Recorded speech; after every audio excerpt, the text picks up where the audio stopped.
Cadê meu celular? Eu vou ligar pro 80. Cadê meu celular? Eu vou ligar.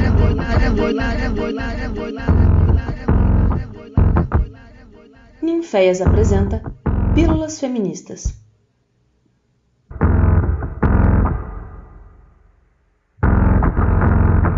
Olá, a voz neste podcast é a da Márcia Cristina, o Massinha Baobá. Esta é a primeira vez que participo das Pílulas Feministas lançada pelo Ninféias. Como de costume, vou me apresentar primeiro e depois conversarei com vocês sobre um assunto que pesquiso, que é performances pretas como práticas de resistência. Vamos começar. Para iniciar esta conversa, é necessário dizer que sou uma mulher preta, nordestina, do Maranhão, minha gente, feminista descolonial e interseccional. Lembrando que já temos um podcast sobre interseccionalidade com a Jaque. Logo adiante, faremos um podcast sobre o feminismo descolonial, para exemplificar o que significa ser uma feminista nesta perspectiva. Continuemos com a apresentação. Sou formada em artes visuais pelo Instituto Federal de Ciência e Tecnologia do Maranhão e atualmente faço parte do programa de pós-graduação de artes cênicas da Universidade Federal de Ouro Preto. No meu percurso como pesquisadora, tenho estudado o corpo e seus contornos políticos dentro do campo da arte da performance. Eu pesquiso performances e artistas, ou performer, que trabalham questões políticas e que nos fazem pensar sobre os problemas sociais de raça, de classe, de gênero. Em específico, na minha pesquisa atual, Performances Pretas como Práticas de Resistência, eu analiso algumas obras artísticas contemporâneas feitas apenas por corpos racializados, pessoas pretas, mulheres, homens, trans, travestis, bichas.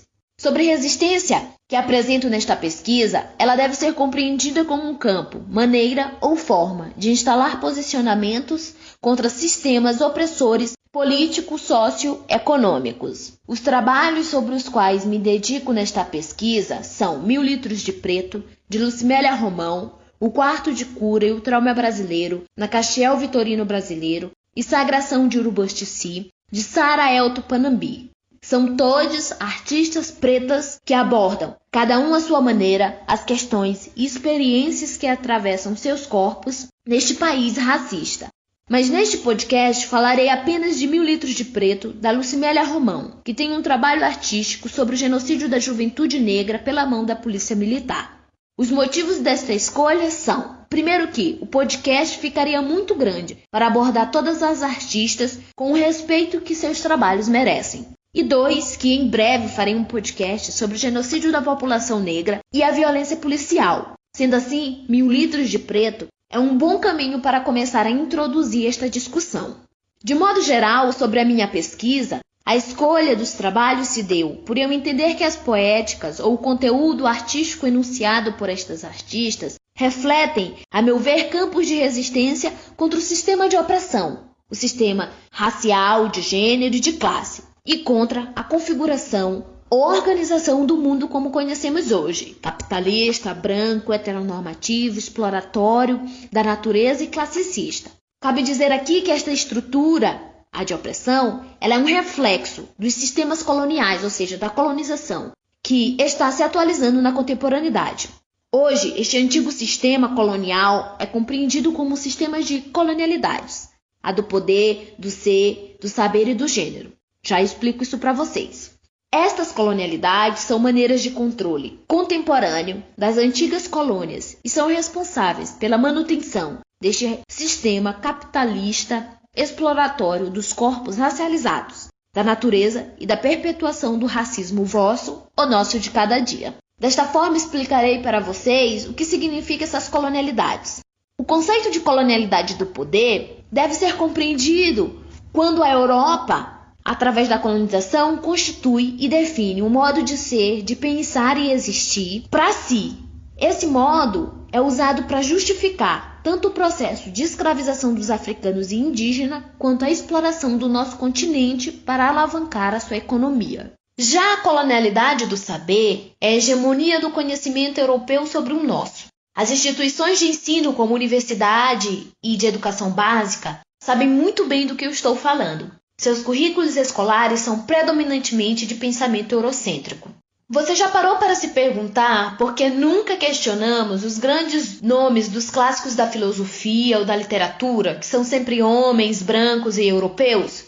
Ou que nossa língua, essa falada e escrita, representa a violação dos saberes indígenas e africanos?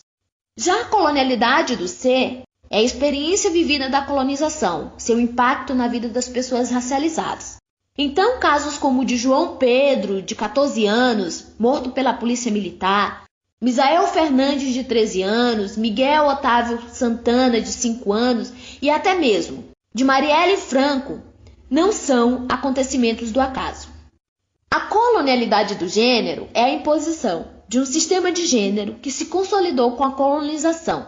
Neste sistema se estrutura o modelo de família nuclear ocidental e a perpetuação de identidades heterossexuais e patriarcal. Quem aqui não se lembra da ilustre frase que saiu da boca de um ex-candidato à presidência, o Levi Fidelix, do PRTB, em 2014, durante um debate na Record? Ao ser questionado por Luciana Genro, candidato do PSOL, sobre os motivos de que as pessoas que são mais contra o reconhecimento da união homoafetiva são aquelas que se dizem a favor da família. Então ele responde: pelo que eu vi na vida, 2 iguais não fazem filho. Digo mais, desculpe, mas aparelho excretor não reproduz. Todas essas colonialidades que eu apresentei estão diretamente relacionadas à estruturação da sociedade como a entendemos e vivenciamos hoje. Deste modo, a crítica que a Lucimélia faz através da sua performance é direcionada a essa estrutura histórica de colonialidades, que são resquícios ainda da colonização e escravização, que subjugam e tratam com violência os corpos pretos. A partir de agora, vamos pensar sobre a performance 1000 litros de preto. Assim, poderemos entender que a resistência pode ser percebida na forma como o posicionamento político da artista e, consequentemente, do seu trabalho, instauram sistemas de denúncia que desmascaram as estruturas que permeiam suas vítimas. Em 2017, durante sua pesquisa de iniciação científica na Universidade Federal de São João del Rei, a Lucimélia Romão viu o mapa da violência deste mesmo ano, onde falava que a cada 25 minutos um jovem negro era assassinado. Depois de ter tido noção destes dados, Lucimélia Romão ficou curiosa para saber quanto de sangue tem em média um corpo adulto. Ela descobriu que ele tem de 7 a 9 litros de sangue. Então ela calculou que se um corpo tem em média 7 litros de sangue, em cerca de 59 horas ela conseguiria encher uma piscina de 1000 litros com sangue da população preta. Pensando que a cada 25 minutos morre um jovem preto, pobre e periférico. A forma que acontece sua performance é assim. Lucimélia Romão despeja 1 a 1 57 baldes de líquido vermelho que simula sangue em uma piscina de 400 litros. Cada balde representa um jovem negro assassinado pela polícia militar brasileira. Por isso, depois que o sangue é despejado na piscina, os baldes retornam ao seu lugar, mas desta vez deitado. Em cada um deles se vê uma etiqueta com o nome, idade, o sexo e a causa da morte. Esta ação era conduzida por uma pré-gravação da voz da própria Lucimélia Romão, que anunciava e rememorava as vítimas desta violência, assim como relembrava a injustiça que estes atos representam às famílias que sofreram estas perdas. O áudio dizia o seguinte: Tiago de Souza, sexo masculino, 14 anos, homicídio policial. Wanderson Santos, 15 anos, homicídio policial. Rodrigo Alexandre da Silva Serrano, sexo masculino, homicídio policial. Em 29 de setembro de 2019, esta performance foi realizada com um coletivo das Mães de Maio de São Paulo, uma organização de familiares e amigos das vítimas da violência policial. Neste dia, Lucimélia compartilhou a experiência de fazer sua performance com estas mães. Então, uma mãe pegava um balde, caminhava em direção à piscina, dizia o nome do seu filho e em seguida esvaziava o balde, e depois o deitava no lugar que estava anteriormente. Este trabalho, ao ser compartilhado com coletivos de mães, enfatiza que a poética artística de 1000 litros de preto aborda um problema político cuja questão é pública.